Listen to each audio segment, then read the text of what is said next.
When it comes to major theme park investments, all eyes go to Dollywood's Night Flight Expedition or even Disney's Tropical Americas. But those aren't the only destinations that are investing into a bigger and brighter future. Kentucky Kingdom has experienced so much investment ever since Herschend took over the park back in 2021. But is that going to be enough to deliver it from its turbulent past and bring it on even footing with the likes of Dollywood? For this one, we're going to have to talk at the desk. Oh, there you are, you made it. Welcome to my desk. Well, to understand Kentucky Kingdom's climb to becoming a destination theme park, first we need to understand their past. So going back to 1977 in the Kentucky State Fair Board, they were making plans to open a theme park on the fairgrounds of the Kentucky State Fair.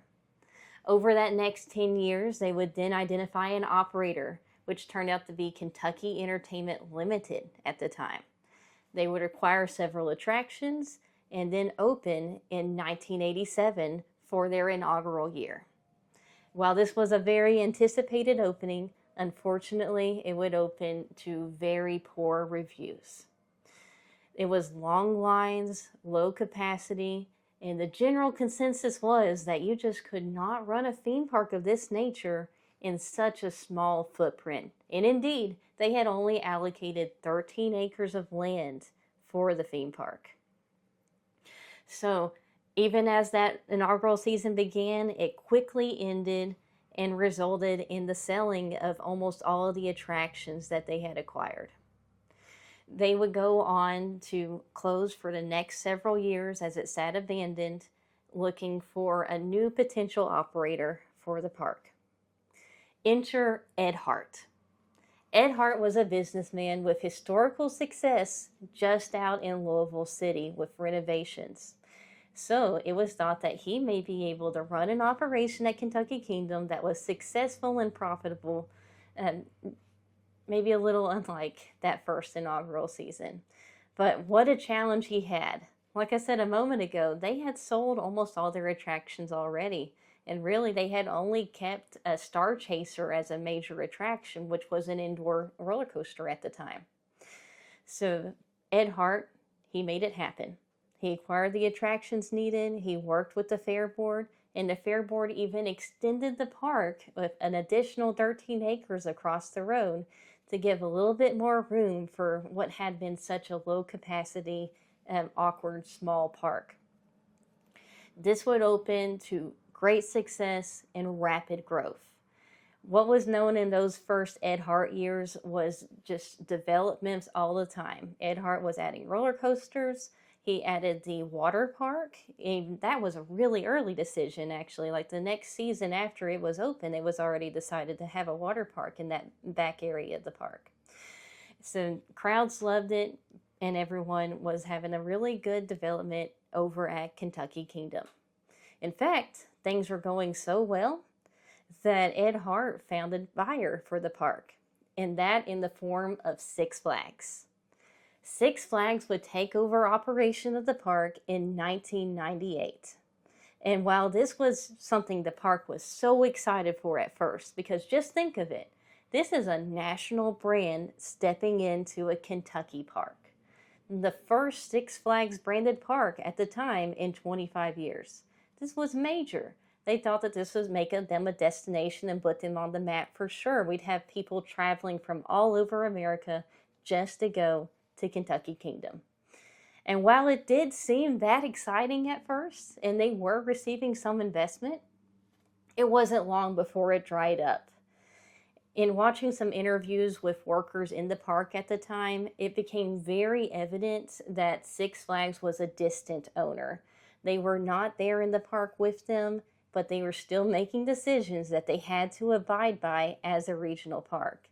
And worse, they were not adding investments in. So sure, sometimes things would be moved around from other parks. At one point, they even took out one of their major crowd draws, a roller coaster called Chang. And to make it worse, the park was suffering in reputation. In 2007, there was a major accident involving the ride Superman Tower of Power that resulted in grievous injuries to a rider. It's no surprise then that shortly afterward, in 2009, the park would close under the Six Flags operations. But that didn't mean that Kentucky Kingdom's story was over. In fact, some of the most passionate people that worked behind the scenes at Kentucky Kingdom really wanted to see it back and functioning. If you haven't watched the documentary Save My Park by Coaster Studios before, it goes over this period in the park's history in great detail. There's lots of really good interviews with actual people that worked through the Ed Hart and the Six Flags eras and how they wanted to see this park come back to its former glory. And over the next several years between the closing and what was to come, they would organize meetups and talk to news media. They would even talk to Kentucky leadership and try to arrange for someone to take back ownership of this park operation. Of course, the Kentucky State Fair owned it the whole time, but to take back operation of the park and reopen it and get it going again. This was a movement called Save Kentucky Kingdom, and wow, it was effective. It would in fact attract the attention of Ed Hart once again, who would then go on and reopen the park just like he did the first time. So here we are in 2014, the first season back to Kentucky Kingdom, no longer as a Six Flags park, but as its own regional park, owner-operated by Ed Hart, just like it was back in the day. So Ed Hart would then go on to operate this park, continuing investments, continuing forward movement for the next several years, until come 2021 and Herschend Entertainment would step in.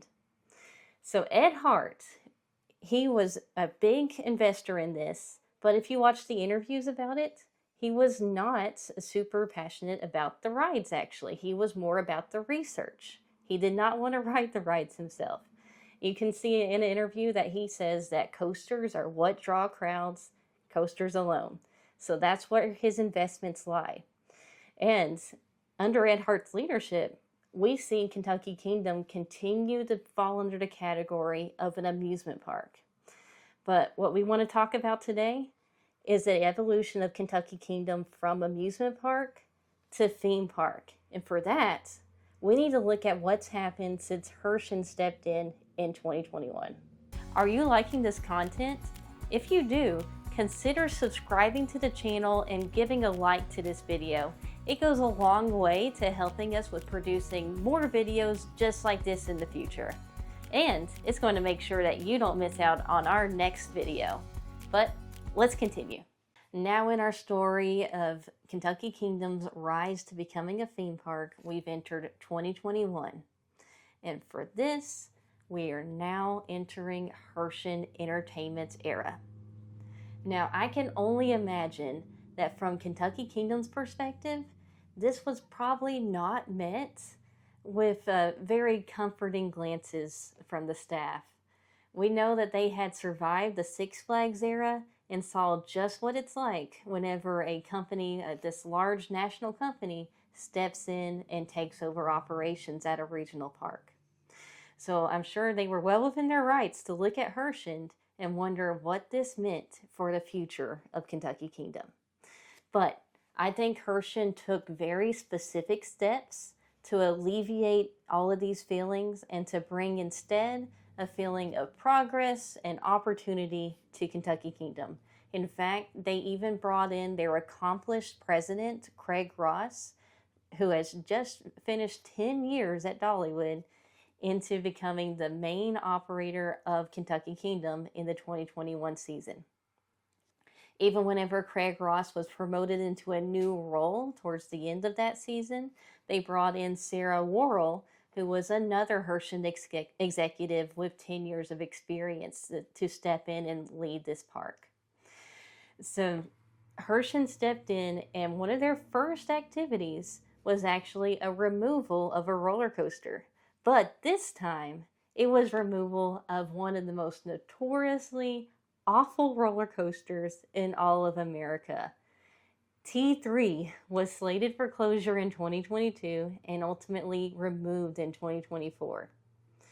While a removal seems like it could be a bad thing, this one needed to go, and it represents opportunity for a better attraction in its place in the future. More recently, we have seen plenty of investment from Herschend in the forms of millions of dollars. In 2025, they rethemed an entire area called Discovery Meadow, which included 3 new flat rides, 10 ride themes, and plenty of new food upgrades. Particularly, when I'm meaning upgrade, I'm meaning cinnamon bread. Because is it a Herschend park without cinnamon bread? I mean, I certainly don't think so. In 2026, we also saw the introduction, or coming soon, we're seeing the introduction of the first roller coaster in 5 years, Flying Fox, a Vekoma family suspended coaster that's going to be very similar to Dragonflyer, will be opening this year. And this itself represents a $14 million investment.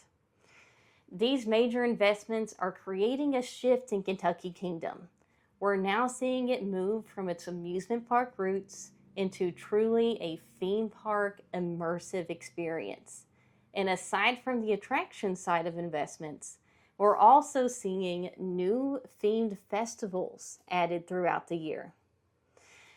Herschend added the Floral Frenzy Festival, Bluegrass and Booms, Pumpkin Nights, and even for the very first time this past 2025 Christmas, they added Christmas at Kentucky Kingdom.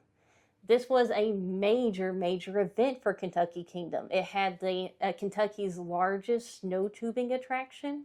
It had 1 million lights and even had Rudolph and Friends, which Kentucky Kingdom had Rudolph and Dollywood didn't. We're looking at you, Dollywood. Let's have Rudolph. Anyway, these festivals all brought with them seasonal merchandise, food offerings, and live entertainment, creating just an entirely new perspective for the park and really opening the path up to becoming a true theme park, just like Dollywood and Silver Dollar City before it. So what does this mean for the future at Kentucky Kingdom? We believe that Herschend's going to continue investing heavily into the park. In fact, there's even been some rumors that they may be adding a fire district to the park, much like currently exists today over at Silver Dollar City. And we all know of a certain fire-related indoor dark ride that would go a long way to extending their season. Whoa, when did you get here? Go on, get out.